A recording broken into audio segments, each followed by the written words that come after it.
welcome to another episode of Breaking Into Cybersecurity.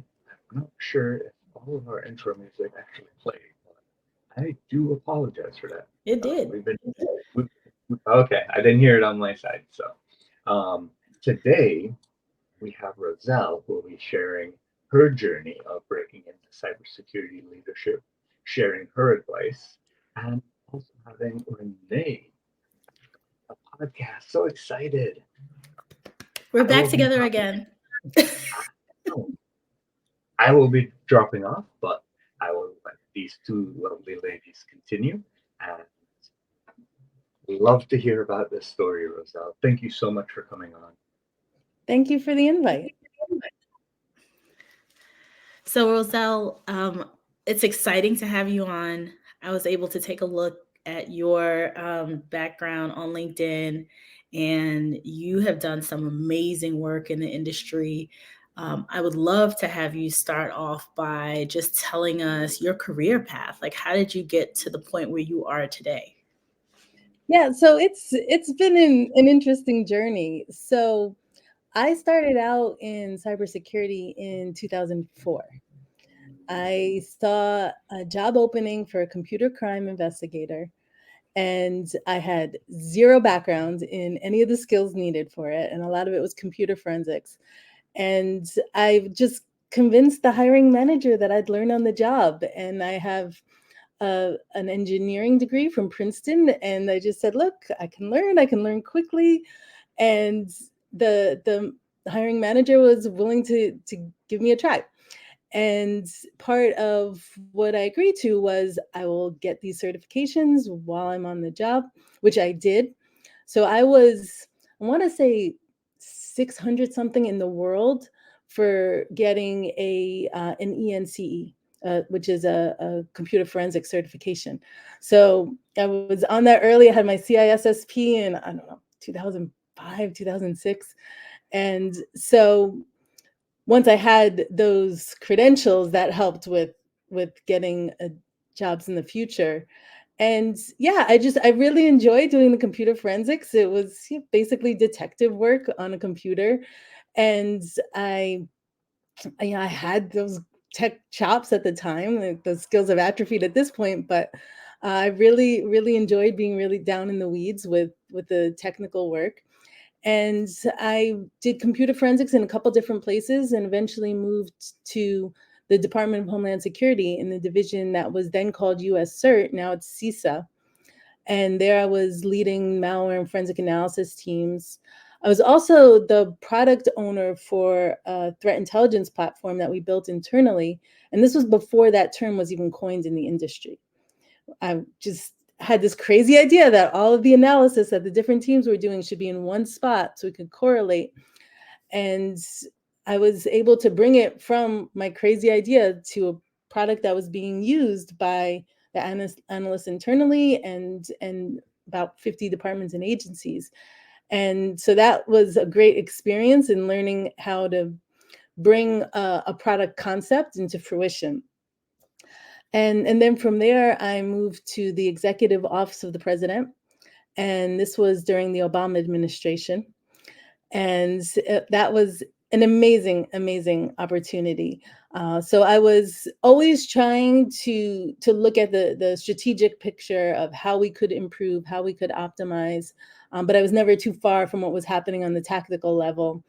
And during the government shutdown, I actually had to go back to doing analysis work on the night shift, no less, because half my team was furloughed. So that was a fantastic experience. Nerve-wracking, and we were 24/7. I was always checking in on the night shift when I wasn't working on it. But all of those years of being on the operational side of cybersecurity gave me a great understanding of what was working, what wasn't, where there were technology gaps. And that's what prompted me to switch gears to becoming an entrepreneur, because I said, hey, there is a technology gap. I'm going to fill it. And I already had the experience from the Department of Homeland Security of taking a concept and bringing it to a working product. And so I brought that knowledge base with me when I switched to becoming an entrepreneur. And my first startup was called Uplevel Security. I was a co-founder and the original CEO. That company was in the space of basically combining threat intel platform, incident management, and early SOAR capabilities all under one roof. And if you look at how the industry has evolved, all the players in that space have that three-pronged diagram. But I had that in my deck in 2014. So it was a little early to the game on that. And that company was eventually sold to McAfee. And then I took some time between startups to go work for a venture capital firm as an entrepreneur in residence. And I was working at Lytical Ventures to understand the other side of the table for venture-backed startups. But when you have the entrepreneurial bug, you can't really shake it. And so I knew I was going to go back to starting something else. And that's when I went to Key Caliber. And again, I was reaching back to my operational days and thinking about what the challenges were that I had at the time. And one of them was around a very fundamental concept of knowing what we had, what was most important, what was most at risk. These fundamental areas where they're the identify stage of NIST CSF, and I always look at NIST CSF as a pyramid, not a linear set of boxes. Where if you have that identify phase squared away, you know what you have, you know what the critical assets are, you know the baseline of the risks to it, then you can build the other layers on top of it, and you have this strong foundation. But if you don't even have that, you don't have the denominator, you don't even know what you're protecting, and then you're just really fighting an uphill battle.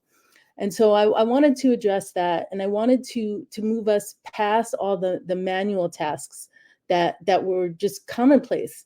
So the standard process for identifying what critical assets are, it's literally asking folks in different business units, well, what do you think is most important? And that's just riddled with problems. I mean, you get errors and omissions because people are human, and then you get ulterior motives also. So we've heard all these stories about folks saying that people would say something is a critical asset because they just wanted more funding for their division. Or they would say something is not a critical asset because they didn't want to deal with extra security controls. And so I just wanted to get past all of that and move to the 21st century where it's data driven and using machine learning. And so that's what we do fundamentally is we produce a whole asset inventory, and then for each asset compute an impact score so you know which are the critical assets. We use that impact score and compute a risk score.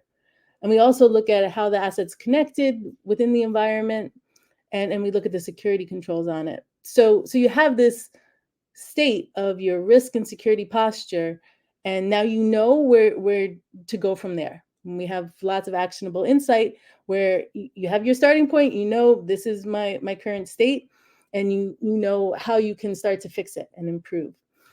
And we started basically when the pandemic began, so perfect timing, not stressful at all. And it's been a really exciting ride. I have an amazing team, and the product has evolved and grown in lots of amazing ways, and it's all very exciting and a lot of work. Sounds exciting. What a career that you've had so far. I mean, one of the things I was taking notes as you were chatting, and the first thing I picked up on was when you said it was like being a detective for tech and forensics. It's so funny. I was meeting with a lady, actually a school board member in my community yesterday, and talking about exposure to security for the youth, for high school students. And, we started talking about AI and security and how there's still this lack of exposure, and kids don't fully understand the career path, or that there is a career path, or what it is. And so, the way you coined a detective for technology, I'm totally taking that. Totally using that one. Yeah. I'm taking that one. And then, so my first question is, I have a lot of questions in regards to leadership, but I'm so fascinated by your career. When you were at the executive office of the president, like, what was your responsibility? How did that work? Did you have a team? What were you responsible for there? Yeah, so we had a 24/7 team, and we were responsible for defending the network used by the White House and the rest of the agency. And so, when you said, I'm sorry, go ahead. I was just going to say, as you can imagine, there's lots going on in that type of an environment, and it's a high stakes environment for sure. Of course. So when you said you had to go back to being an analyst, being up at night 24/7, was it in that capacity when you were in that role? So with government shutdowns, if you're considered a non-essential staff, then you don't work. Right. And so many members of my team, who I thought were absolutely essential, were furloughed. And so in that case, we still had alerts come in. We still had daily security operations that needed to be handled. And with the analysts furloughed, it had to be done by somebody. Yeah. Wow. So you pinch in where you need to make sure you get the job done. But you couldn't just let it just sit. Right. That shutdown lasted about 3 weeks.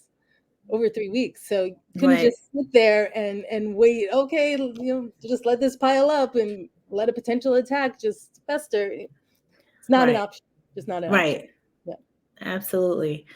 So I am going to pivot a little bit more into, becoming a leader and becoming, in your case, an entrepreneur.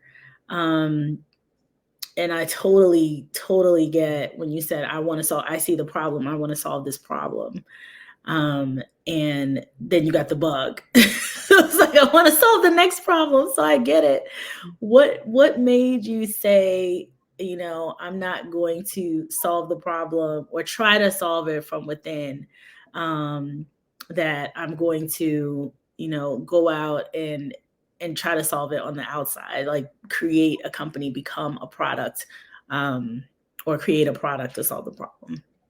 Yeah, it's a good question. So I saw it as a problem that we had, but we weren't the only ones who had it. Mm-hmm. And I knew it was an industry-wide issue. So one of the beauties of working for the Department of Homeland Security in what was then US CERT, now CISA, is you have this perch where you see what's happening throughout government, throughout critical infrastructure.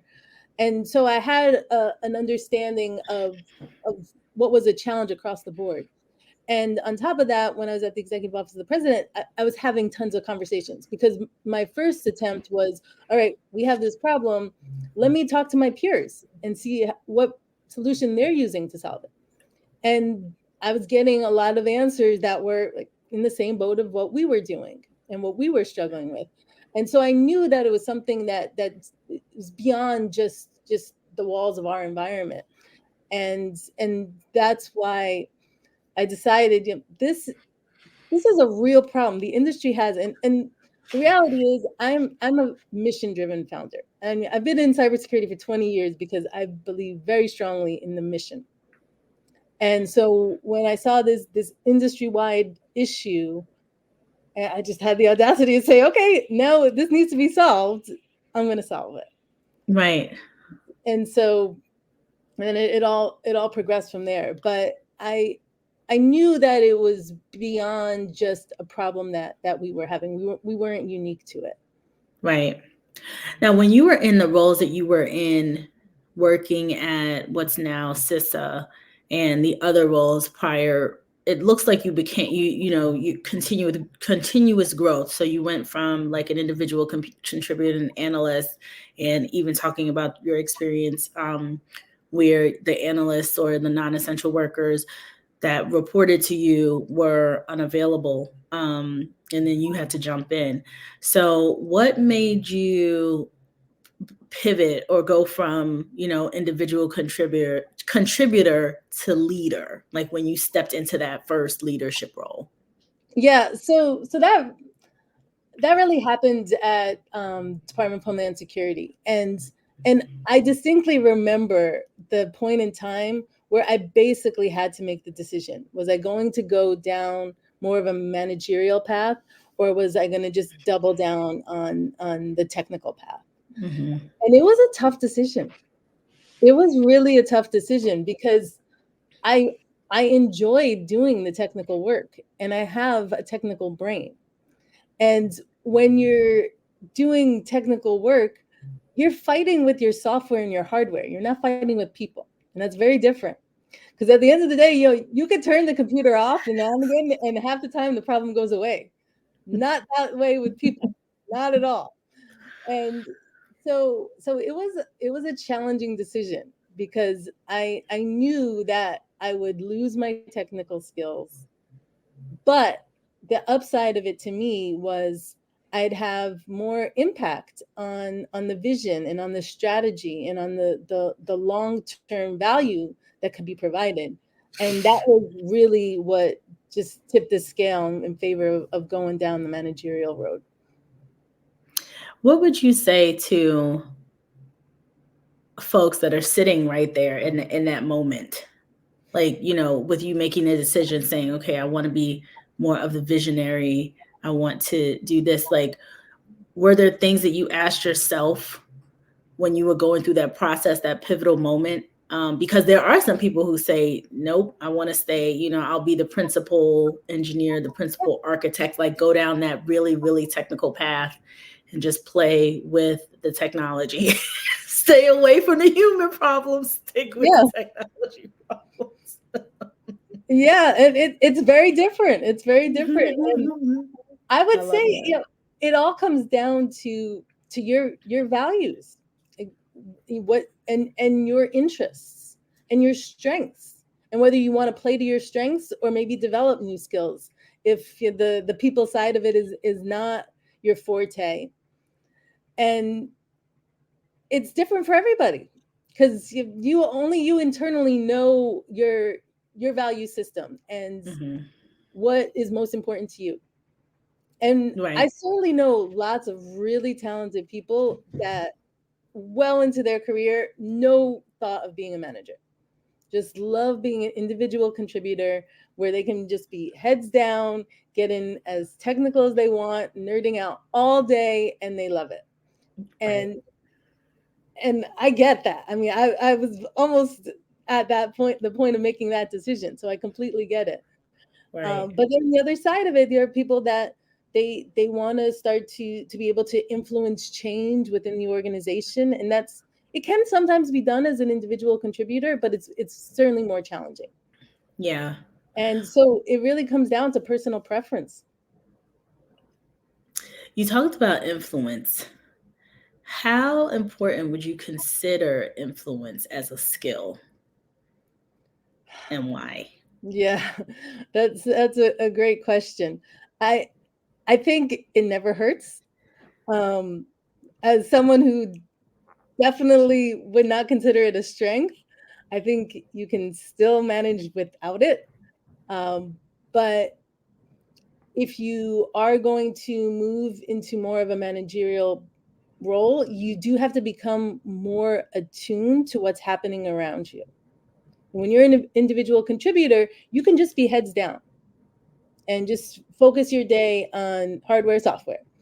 But if you're going to be at a managerial level, then you have to understand and be able to read the room. So you have to know if people are unhappy with something, if there is an obstacle that's going to prevent you from getting to what you want to do. You have to be able to look at, all right, well, here's this roadblock right in front of me. What are the ways around it, over it, through it? Mm-hmm. And that requires having more of a holistic view of the environment. Yeah. And then the next step of, once you have, it's sort of similar with security, where you have the lay of the land, then you can start to develop a strategy to deal with that. And some of the strategy could be influence if you have that tool in your tool set. Right.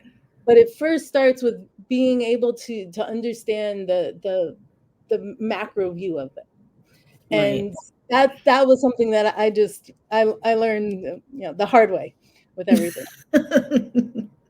I think we all do at some point. I Yeah. mean, individual contributor or not, right? Some of the things that you talked about in terms of influence, because a lot of times, even as an individual contributor, you have to influence without authority. True. Very true. Or you're working with your partners, your other folks outside of security or outside of IT with the business, and doing that kind of influence. So I think it works. It definitely is across the board, having to have that skill, but absolutely necessary for leadership. What would you say some of the critical skills? So we know that influence is a big one.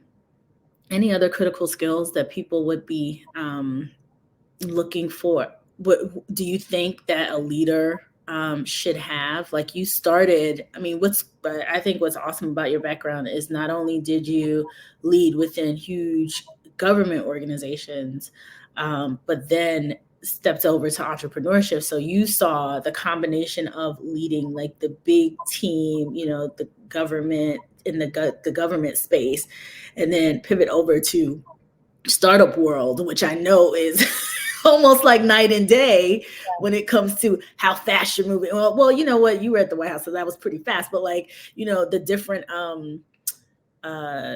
red tape, so to speak, that you would have on one end, that you can pretty much do whatever you want, more or less, right? As an entrepreneur. So I'm curious about the different skills that you would say you would need as an entrepreneurial leader versus even like a leader in a more corporate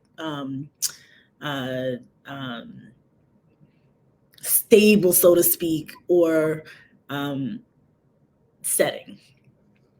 Yeah, you're right. It is night and day in many ways. Totally different. I mean, with being an entrepreneur, one of the most critical traits is resilience, because there is just something bad happening all the time.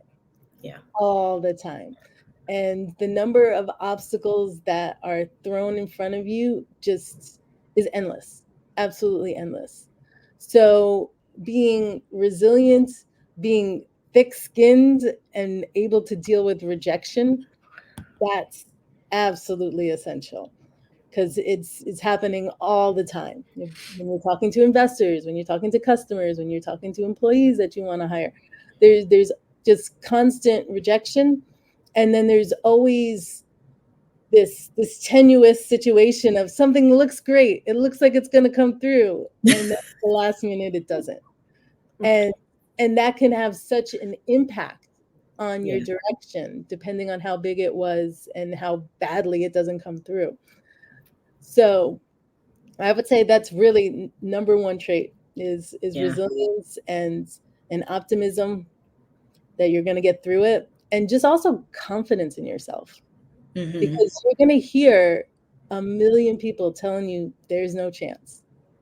And they'll tell you in all sorts of ways, some very subtly and some very directly, but the message is the same. And so having that thick skin, but also that confidence to know they don't have the insight that you have.